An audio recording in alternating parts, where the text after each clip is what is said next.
Gents, hi there. There is only, I think, one place to start, isn't there, really? It's at the Etihad. Man City, dismantled the champions Liverpool with that comprehensive 3-0 win. But could it have been different? Should it have been different if Virgil van Dijk's header hasn't been ruled out in the first half with the score at 1-0? Look, Dermot, we're going to get straight into it with you. Is this a subjective decision or that grey area for you? I think both, Hayley. I think it is subjective without doubt. And it is a grey area because it's all about the interpretation. And as we've seen, we were just talking off screen, Jay and I, and we see things slightly different, don't we? Everybody sees things slightly different. And that's why you can throw up a decision from last year or earlier in the season and go, well, you know, they made a slightly different decision. It's because we see things slightly differently. I don't think there's hard and fast rules. Yeah, what do you think, Jay? I think this should have been given a goal. If you look at it here, Van Dijk's gone up, he's headed the ball. When you look at Donnarumma, he is coming across slightly to his right, but then he pivots to the left. So that means he can see where the ball is going. Yes, Robertson has ducked, but if anything, the person that's in his eye line more would be Doku, more than Robertson. And, you know, I don't know if you can read the rule, but it was something along the lines of the player making an action. A player making an action, in my opinion, is if he moves towards the ball or he tries to make contact with the ball. Robertson there has just ducked. So to me, he's made no action or effort to try and deflect the ball or get his head on it or whatnot. He's just got himself out the way of the ball. So that's why I think it should have been given, and I think that was a poor decision. Yeah, look, we'll look specifically at the rules in just a moment, go through it. But look, this is what Andy Robertson made of the call. I can't really comment on it. I think we'll let other people do that, but for me it looked as, you know, a duck out the way, but I don't think the keeper is in any eye line to me, and that's the rules we get told at the start of the season, so it's a little bit of a difficult one. So I think that should have stood. OK, so, right, these are the rules then. This is what we want to clarify. So, Dermot, we've got the first bullet point, clearly obstructing the opponent's line of vision. And draw your attention to the fourth bullet point, making an obvious action which clearly impacts on the ability of an opponent to play the ball. What's in play here? Also 3, isn't it? Where he's close to the opponent. And I think that's got to be bear in mind. We saw at Everton a few weeks ago, Jack Grealish, corner comes across, Jake O'Brien heads it on, and Jack Grealish is stood next to Vicario. And I think this is similar in so much as Robertson's. If you look behind the goal, when Van Dijk heads the ball, Robertson is within 2 feet of the goalkeeper. So his presence impacts. This is the problem. It's not an exact science. There isn't somebody to go, that's definitely this, that's definitely this. I mean, one thing I would say, Bernardo Silva last season had the same thing, and a goal got given. I think it was with the same referee as well. So again, I mean, it's an interpretation, but it's the same referee. When I look at this, yes, he is close to him, so he might see him in his peripheral vision. He might understand that he is there, but obviously, first and foremost, Donnarumma is focused on the ball because he needs to know exactly where the ball is going. Now, there's no hesitation from Donnarumma, as in, where is it going? So the fact that he hasn't hesitated at all and he's dived away, he's probably a hand away from the ball.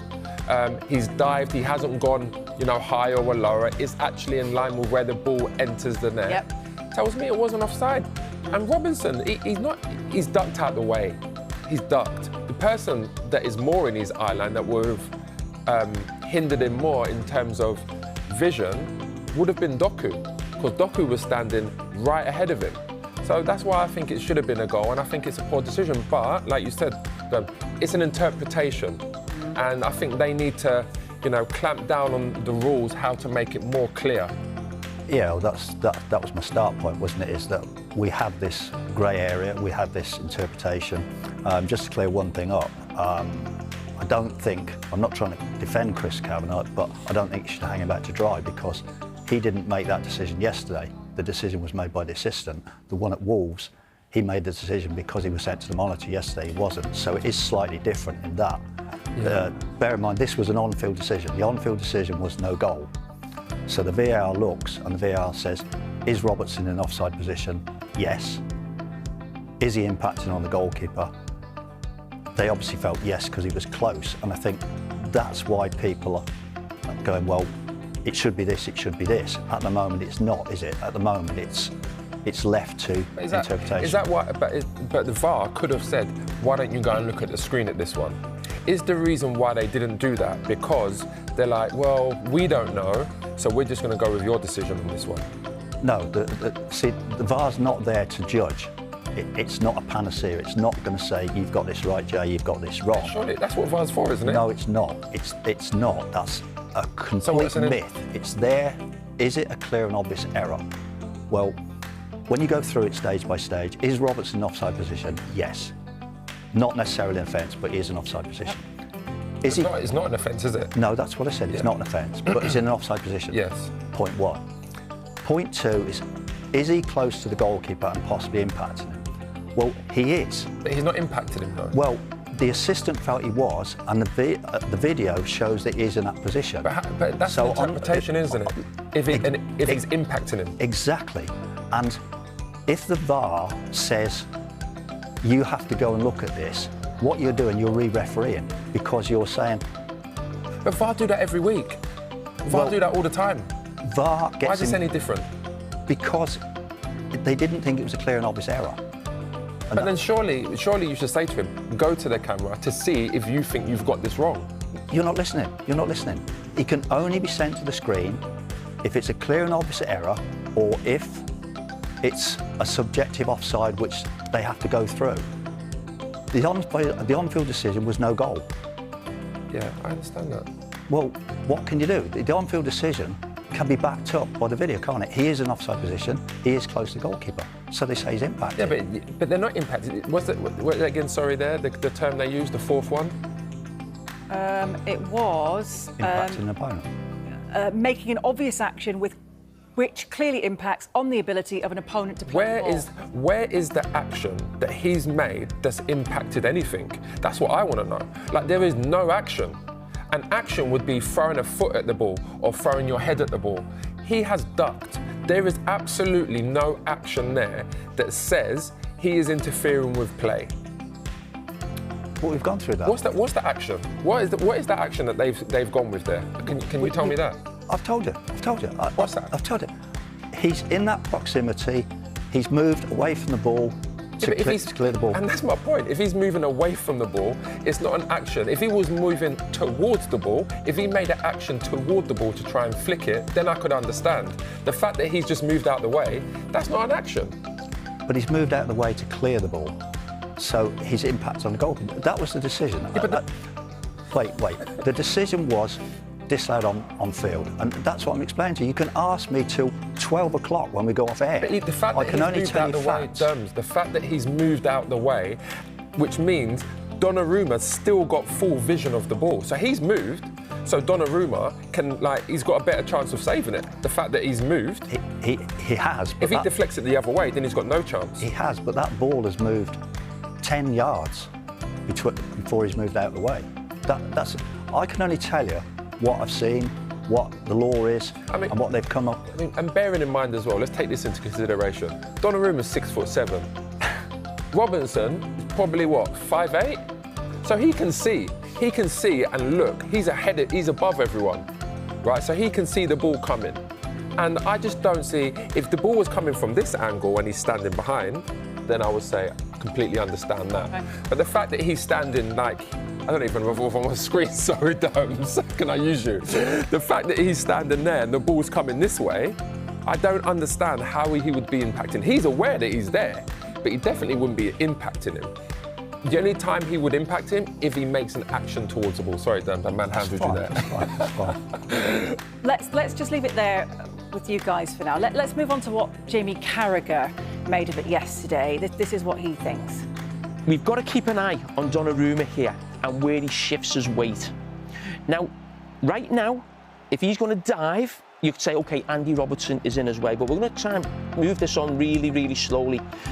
Donnarumma's weight is going to his right. He thinks the header for Van Dijk is going to go to his right. Look at his foot. So he's moving actually the opposite way. His foot is now planted now. Exactly the time the ball goes over Andy Robertson's head. So that is the true moment we should be looking at, not when it leaves Van Dijk's head, when it goes over Andy Robertson's head and he makes an action to get out of the way of the ball. Does he have a point there then, Dermot? I think everybody has a point, Hayley, because everybody sees it slightly differently, and that's what, so you asked me at the start, is it subjective, is it a grey area? And I said both, and I think that's the problem. There is no hard and fast. There isn't almost a line that you go, that's this, it's left to interpretation because the law isn't tight enough. Right, there have been some developments on that incident, so we've got our chief correspondent, Kaveh Solokol, to join me. What can you tell us about this? Well, Liverpool have actually contacted PGMOL today to raise significant concerns about Virgil van Dijk's goal being disallowed. And I think their position is that a mistake was made and the goal should not have been ruled out. Now, they accept that officials have a difficult job, but they don't understand how the VAR checks and balances which are in place did not result in the goal being awarded. Van Dijk's header would have made the score 1-1 just before half-time. Liverpool, of course, went on to lose the game 3-0. I don't think this is a case of sour grapes. Liverpool accept the result of the game. They accept the fact that they lost the game. But they are just saying, look, we believe a big mistake was made in this instance, and we want to make sure that the mistake is not made again, and that is why we have contacted PGMOL. And I think Liverpool today have looked at this incident from multiple angles. Every angle that's available to them, they have looked at it, and they just cannot understand why the goal was disallowed, because from their opinion, it is clear that Andrew Robertson was not in Gianluigi Donnarumma's line of vision, and he made no attempt to play the ball at all. He actually ducked. So they believe that the score should have been 1-1 there and then, although it's quite possible that they would have gone on to lose the game anyway. OK, so now we wait for a response from the PGMOL. Yeah, we have contacted PGMOL, and we will bring you their response as soon as we get it.